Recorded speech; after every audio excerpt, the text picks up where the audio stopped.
পাচ্ছেন, আর যে মন্দিরে ভগবান নিজে বসে আছে ওখানে কিলো কিলো পোল্ট্রির মুরগি ঢুকিয়ে যাচ্ছে। হ্যাঁ, মন নষ্ট হয়ে গেলে মন্দির দিয়ে কি হবে? আগে এই মন্দিরকে ভালোবাসতে শিখুন, তবে তো ওই মন্দিরে ভগবান আপন করিয়া গাহ সেই নাম, শান্তি পাইবে তুমি, পাবে পরিত্রাণ। তোমার মানব জীবন সফল হবে, যাইবে ব্রজধাম। সফল হবে, যাইবে ব্রজধাম। তোমার মানব জীবন সফল হবে, যাইবে ব্রজধাম। তোমার মানব জীবন সফল হবে, যাইবে ব্রজধাম। প্রাণ ভরে নাম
স্বামী মন্দিরের দরজাটা খুলে দিয়েছে, চমকে উঠল।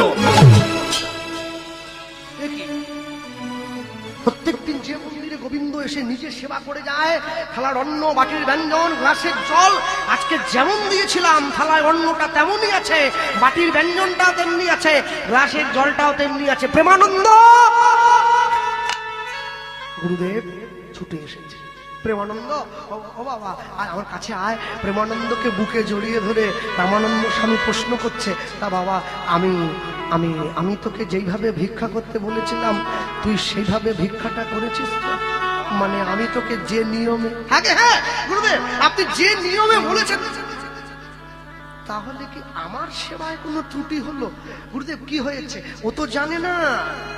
গুরুদেব প্রেমানন্দের হাত ধরে ঠাকুর ঘরে নিয়ে গিয়ে দেখাচ্ছে, প্রেমানন্দ দেখ